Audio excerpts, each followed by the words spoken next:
इसी तरीके से आपको जब फोटोशॉप पे कलरिंग करनी होती है ना, right, flat depth, flat depth, ये देखो आपको कितना डिफरेंस देखने को मिल रहा है। माउस के थ्रू आप वो वाला आउटपुट अचीव नहीं कर सकते। तो इसमें क्या चीज होती है, ये आपकी प्रेशर सेंसिटिविटी को काउंट करता है। सेम चीज ये मैं माउस पे हुआ भी, ये देखो, और सेम चीज आपकी इसमें भी है, इसमें भी बटन होते हैं, देख रहे हो, मतलब फ्लैट, ऊपर भी सेम टोन है, नीचे भी सेम टोन है। इरेजर चलाओगे ना तो इरेजर भी आपकी उसी तरीके से काम करेगी। हाँ जी, आप लोगों को लग रहा होगा मैंने क्यों इतना अजीब तरीके से पेन टैबलेट और माउस को पकड़ा हुआ है। तो भाई आज की वीडियो में उन लोगों का आंसर देने वाला हूं कि भाई हमें पेन टैबलेट की क्या जरूरत है, हम माउस से काम क्यों नहीं कर सकते, काम करने के लिए माउस ज्यादा बेटर हुआ या फिर पेन टैबलेट ज्यादा बेटर हुआ। तो भाई आज की वीडियो में इस चीज का आंसर करने की कोशिश करेंगे। तो भाई सबसे पहले तो आप लोगों से रिक्वेस्ट है, जिससे अभी तक चैनल सब्सक्राइब नहीं किया वो भाई चैनल सब्सक्राइब करो, सिर्फ वीडियो देख के चले मत जाया करो, छोटा सब्सक्राइब बटन है दबा दिया करो, ठीक है। अपने को भी मोटिवेशन मिलती है नए नए वीडियोस बनाते रहने के लिए। और जिन लोगों ने इंस्टाग्राम पे फॉलो नहीं किया तो भाई इंस्टाग्राम पे भी फॉलो कर लो, सो दैट वहां पर मैं जो अपडेट करता हूँ वो आप लोगों को मिलती रहे। और एक और चीज, जो अपना अपकमिंग बैच है वो 5 मार्च से स्टार्ट हो रहा है। तो जो लोग इंटरेस्टेड हो स्त्री का डांस सीखने में, कार्टून के वीडियोस बनाने में, मॉरल स्टोरीज वगैरह जिस तरीके की यूट्यूब पर चलती है, अपना एनिमेटेड कंटेंट बनाने के लिए, इंस्टाग्राम के लिए शॉर्ट्स वगैरह रील्स बनाने के लिए, तो वो लोग नेक्स्ट बैच को ज्वाइन करने के लिए कंसीडर कर सकते हैं। आप लोग मेरे को मेल भी कर सकते हो और आप लोग मेरे को इंस्टाग्राम पे मैसेज कर सकते हो। लिंक्स मैंने ऑलरेडी वीडियो के, फीस के, चीजों के सारे डिस्क्रिप्शन में दे ही रखे हैं। आप लोग उन वीडियोस को देखो, आपको काफी क्लैरिटी और आइडिया मिल जाएगा। तो चलो जी आज का वीडियो स्टार्ट करते हैं। Welcome to our channel animated Varun. Hopefully सब भले चले ठीक ठाक हो गए।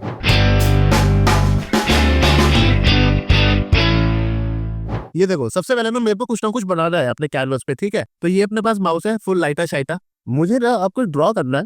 मैं इसको कैनवस को फुल कर लेता हूँ, ठीक है। अपने पास ब्रशेस है, ठीक है ना, ये मैंने सॉफ्ट ब्रशेस ले लिए, ठीक है। साइज थोड़ा सा कम कर देता हूँ। देखो मैंने बी प्रेस किया, मैंने ब्रश ले लिया, ठीक है, और ये मैंने ब्रश को चला दिया। ये देख लो किस तरीके से चल रहा है। अब मैं ब्रश के साइज को बड़ा कर रहा हूँ, ये देखो कैसे चल रहा है। ब्रश के साइज को छोटा कर रहा हूँ, इस तरीके से चल रहा है, ठीक है। ये काम हुआ हमारा माउस से। अब मैंने ले लिया अपना पेन टैबलेट, मैं इस वाली लेयर को ऑफ कर देता हूँ और यहां से मैंने ऑन किया। ये देख रहे हो, ये लास्ट में आके किस तरीके से बंद हो रहा है। अब मैंने इस तरीके से इसको किया, ये देखो।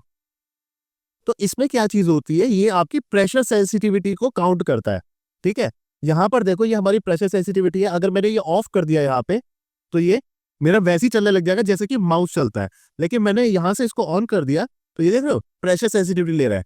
इसी तरीके से ये ओपेसिटी का ऑप्शन है यहाँ पे, ठीक है, उसकी प्रेशर सेंसिटिविटी भी अलग से है, सेपरेट है। मैंने उसको ऑन कर दिया, तो अब देखो, ये देख रहे हो, जहां पर मेरा हाथ का प्रेशर लाइट है वहां पर लाइट चलेगा, जहां पर मेरा हाथ का प्रेशर डार्क है वहां पर वो डार्क चलेगा, ठीक है। मैं डार्क चला दो, दबा दूंगा तो देखो डार्क चलने लग जाएगा, इस तरीके से, ठीक है। वरुण, ठीक है, आप इस तरीके से लिख सकते हो। लेकिन अब अगर मैं यही चीज माउस से लिखना चाहूं तो ये देखो, मैं आपको लिखकर दिखाता हूँ। ये देखो, VARUN। अब ये इस तरीके से लिखा जा रहा है, इसके अंदर कोई भी प्रेशर की सेंसिटिविटी नहीं है। जैसे यहाँ पर दिख रहा है ना आपको कि लास्ट में किस तरीके से ये पॉइंट जा रहे हैं, है ना, कैसे शुरू हो रहा है, कैसे हो रहा है। तो कौन सा वाला आइटम ज्यादा कंफर्टेबल हो, मेरे को तो ज्यादा कंफर्टेबल ये लगता है। और यही चीज जब आपने कलरिंग करनी होती है ना, तो भी आपकी इसी चीज का इम्पैक्ट पड़ता है। जैसा कि मैं अभी आपको एक बार चीज को बनाकर दिखाता हूँ किस तरीके से आप जब कलरिंग करते हो तो आपकी ये चीज किस तरीके से इम्पैक्ट करती है। माउस और पेन टैबलेट में डिफरेंस, बचपन से आप एक पेंसिल पकड़ते हो तो इसकी जो ग्रिप होती है ना, वो पेंसिल के तरीके से होती है। और जो माउस में हमारा राइट क्लिक वाला ऑप्शन होता है ना, जिसको हम क्लिक करके हमारा कोई ना कोई टैब ओपन होता है, ये देखो यहाँ पर, या तो मेरा ये ओपन हो रहा है ना राइट क्लिक करके, सेम चीज ये मैं माउस पे हूँ अभी, ये देखो, और सेम चीज आपकी इसमें भी है। इसमें भी बटन होते हैं, हो सकता है आपको दिख रहे नहीं दिख रहे, आई डोंट नो, ये आगे बटन है, ठीक है ना। अब इसके थ्रू जब मैं राइट क्लिक करूंगा तो भी मेरे यही ऑप्शन ओपन होते हैं। तो लोगों को लगता है ना कि भाई माउस में तो बटन होते हैं, स्क्रॉलर होता है, तो उसके थ्रू तो काम हम कर सकते हैं, इसके थ्रू हम कैसे काम करते हैं। आप बिलीव करो, जो भी आर्टिस्ट होता है या जिसने एक बार इसके ऊपर काम कर लिया, तो कंप्यूटर के बाकी भी काम है ना, सिर्फ आर्ट वाले नहीं, एडिटिंग करनी है, वीडियो एडिट करने हैं, चीजें करनी है, वो सारा काम फिर बंदा ना इसी के यूज हो जाता है और इसी के थ्रू काम करने लग जाता है। माउस मैंने सिर्फ इसलिए रखा हुआ है कि भाई मेरे को सबको अलग अलग चीजें बतानी होती है, इसलिए मैंने माउस को कनेक्ट कर रखा है। मतलब मेरा सारा पर्पस जो है आज से नहीं, पिछले कम से कम 10-15 सालों से इसी से सॉल्व हो जाता है। देखो अब यही चीज मैं आपको करके दिखाता हूँ कि किस तरीके से आपका काम होता है जब आप ब्रश के थ्रू काम, मतलब पेन टैबलेट के थ्रू आप काम कर रहे हो, ठीक है। देखो यहाँ पर मैंने एक ब्रश ले ली और यहाँ से मैंने ये सिलेक्शन ले लिया, इसके अंदर मैंने एक फ्लैट बेस कलर डाल दिया। अब मुझे इसमें काम करना है।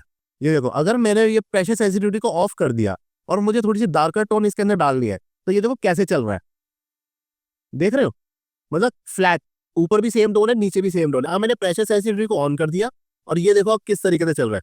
जहां पर मैं डार्क रखना चाहता हूँ मैं वहां पर डार्क रखूंगा, और कहीं और मैं लाइट रखना चाहता हूँ वो लाइटनेस के साथ चलेगा। ठीक है, और इसी तरीके से अब आपने और इसको डार्क कर दिया, ये देखो यहाँ पर मैंने और डार्क कर दिया, राइट। फ्रेश लेयर्स लेकर आप काम कर सकते हो। ये मैं बस आपको फटाफट से बनाकर दिखा रहा हूँ। थोड़ा सा डार्कर टोन विद साइज, इस तरीके से मैंने रखा, और ऊपर मैं इसमें लाइटर टोन देना चाहता हूँ, ये देखो, है ना, स्मूथनेस के साथ लेकर आना चाहते हो आप, तो आपने ये दे दिया।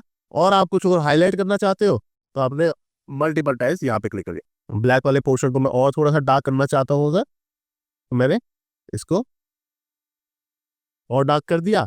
नीचे मैं शेडो दे देना चाहता हूँ, ठीक है ना, जहां पर जितनी डार्कनेस चाहिए उतनी डार्कनेस रखो, जितना लाइट चाहिए उतना लाइट रखो, ये ऑटोमेटिकली उसके हिसाब से चलता रहेगा। ठीक है ना, तो मैं इसको इस तरीके से कर लेता हूँ कि मुझे ऐसे चाहिए, और लास्ट में ये हल्का सा लाइट चाहिए। ठीक है, ब्रश चलाओ, ये इरेजर चलाओगे ना तो इरेजर भी आपकी इसी तरीके से काम करेगी। ठीक है, मैंने ये इसको इस तरीके से रख लिया, ये मेरा इसके साथ का पार्ट है, थोड़ी ये मेरी लेयर इसकी अलग हो गई ना, और इसकी मैं ओपेसिटी यहाँ से कम कर लेता हूँ। अब देखो ये वाली जो चीज है हमने कहाँ से स्टार्ट करी थी,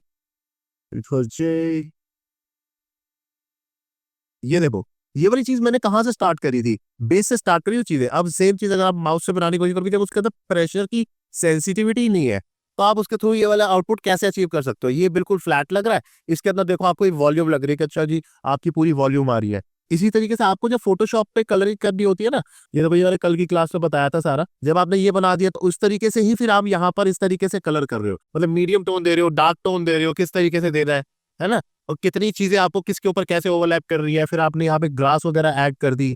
ठीक है ना। व्हाट्स अप गाइस, एक छोटी सी अपडेट है रिगार्डिंग माय लाइव क्लासेस, जिसके अंदर मैं पूरा का पूरा आपका 2D एनिमेशन किस तरीके से बनती है, स्टार्ट से लेके फिनिश तक, स्टोरी से लेके स्क्रिप्ट कैसे बनेगी, देन हम आपका स्टोरी बोर्ड कैसे कन्वर्ट करेंगे, आपके कैरेक्टर्स किस तरीके से बन सकते हैं, आपके बैकग्राउंड्स किस तरीके से बनेंगे, म्यूजिक किस तरीके से लगाने, वॉइस ओवर कैसे लगाना, और लास्ट में आपका एक्सपोर्ट आउटपुट किस तरीके से निकालना है। तो ये पूरा का पूरा मेरा एक कोर्स है जो कि 30+ सेशंस का है, जिसके अंदर मैं सारे डाउट्स क्लियर करता हूँ। जो आप क्लासेस में बना रहे हो तो आपके डाउट्स वगैरह आते हैं तो वो नेक्स्ट क्लास में क्लियर आउट हो जाते हैं। लिमिटेड टूल्स से आपका आउटपुट कैसे पूरा का पूरा निकले, क्योंकि सिर्फ सॉफ्टवेयर सीख लेने से आप आउटपुट निकालना नहीं सीख जाओगे। तो मैं जो है वो आपका पूरा का पूरा आउटपुट निकलवाना सिखाऊंगा। एक ही मैं बैच लेता हूँ, मैं बीच का बैच शुरू नहीं करता हूँ, एक ही बैच लेता हूँ जो कि मेरा लगभग 3 महीने तक का बैच चलता है। अभी फिलहाल मेरा करंट बैच चल रहा है, नेक्स्ट बैच के लिए मैंने आपको अभी से अपडेट करती है, जो कि मोस्ट प्रोबेबली मैं 1 महीने बाद, 1 या 1.5 महीने बाद मैं शुरू करूंगा। कुछ लोग अगर इंटरेस्टेड हैं क्लासेस को ज्वाइन करने के लिए, तो आप मेरे को जो नीचे मैंने मेल आईडी दे रखी है और इंस्टाग्राम का हैंडल दे रखा है, तो आप उन दोनों पे मेरे को डायरेक्ट मैसेज कर सकते हो या फिर मेल ड्रॉप कर सकते हो। तो बस ये मेरी तरफ से छोटी सी अपडेट है। बाकी चलो कंटिन्यू करें अपने वीडियो को आगे, कोई डाउट हो तो पूछ लेना कमेंट सेक्शन में। अब आपने ये बनाया कि जो बैम्बू फेंसिंग नहीं होती, आपने ये बना दिया, अब उसमें कलरिंग आपको करनी है तो किस तरीके से करोगे, आपने इस तरीके से इसमें कलरिंग करी। ठीक है, करते करते करते आपका फाइनल आउटपुट देखो इस तरीके, जैसे होते नहीं है फोटोशॉप वाले बैकग्राउंड, जो लोग कहते हैं कि सर हमें थंबनेल के लिए फोटोशॉप जैसे बैकग्राउंड चाहिए, तो वो आपके इसके थ्रू बनते हैं, पेन टैबलेट के थ्रू। यहाँ पर मैंने एक बेस कलर फिल करा हुआ है, अब इस पे मेरे को कलर देना है, ठीक है, डेप्थ देनी है, तो वो किस तरीके से दूं, इस तरीके से ही दे रहा हूँ। ठीक है ना, ऊपर आपने दिया, अब आपकी प्रेशर सेंसिटिविटी होगी, सॉफ्ट ब्रश आपने यूज किया इस तरीके से, तो आपका डिफरेंस देखो कि ऑन एंड ऑफ अगर मैं करूंगा, थोड़ी सी डार्कर टोन मैंने यहाँ पर दे दी, ठीक है, साइड के एजी से मैंने डार्कर टोन दे दी, राइट, फ्लैट डेप्थ, ये तो आपको कितना डिफरेंस देखने को मिल रहा है। तो भाई होपफुली आपको समझ में आया होगा कि पेन टैबलेट की कहां पर रिक्वायरमेंट है और माउस की कहां पर रिक्वायरमेंट है। जब आपको कोई ड्रॉ करना है, कोई कलरिंग करनी है, तो आप पेन टैबलेट का इस्तेमाल करते हो, सो दैट आपके पास प्रेशर सेंसिटिविटी वाला ऑप्शन मिल जाए, आप अपने स्ट्रोक्स को आराम से चला सको और इजीली काम कर सको। माउस के थ्रू आप वो वाला आउटपुट अचीव नहीं कर सकते। हाँ, अगर आपको ग्राफिक डिजाइनिंग करनी है, जहाँ पे आपको कोई ना कोई चीज उठा के आपने पेस्ट करनी है, या फिर आपने वीडियो एडिटिंग करनी है, वहां पे आपका स्क्रॉलर का यूज हो जाता है। जहां पे आपको कोई ड्रॉ नहीं करना या एनिमेशन नहीं करनी, वहां पर आप विदाउट पेन टैबलेट काम चला सकते हो। अदरवाइज आपको कोई ड्रॉ करना है, अपने ओरिजिनल बैकग्राउंड्स बनाने, अपने ओरिजिनल कैरेक्टर्स बनाने, चीजें बनाने, तो आपके लिए पेन टैबलेट का होना जरूरी है। तो चलो जी, आज की वीडियो को इतना ही रखते हैं। होपफुली आप लोगों को कुछ समझ में आया हो कि भाई हमें माउस कहाँ पर यूज करना है, पेन टैबलेट कहाँ पे यूज करना है। बाकी भाई वीडियो को लाइक कर देना, चैनल को सब्सक्राइब कर देना, इंस्टाग्राम पे फॉलो कर लेना जिन्होंने अभी तक नहीं किया। तो भाई जो लोग भी इंटरेस्टेड होंगे मेरे अपकमिंग बैच को ज्वाइन करने के लिए, वो मेरे को मेल भी कर सकता है, इंस्टाग्राम पे भी अप्रोच कर सकता है। बट पहले भाई डिस्क्रिप्शन में जो लिंक दिए हुए वीडियोस के वो देख कर आना, सो दैट आपको आइडिया लग जाए कि किस तरीके से क्या क्या चीजें, पूरा सिलेबस क्या है, पूरा प्रोसेस क्या है, सारा स्ट्रक्चर आपको पता चल जाएगा। उसके बाद कोई डाउट हो तो आप मेरे को इंस्टाग्राम पे अप्रोच कर सकते हो। बाकी मिलते हैं इसी तरीके से आप लोगों से अगले वीडियो में। बाय।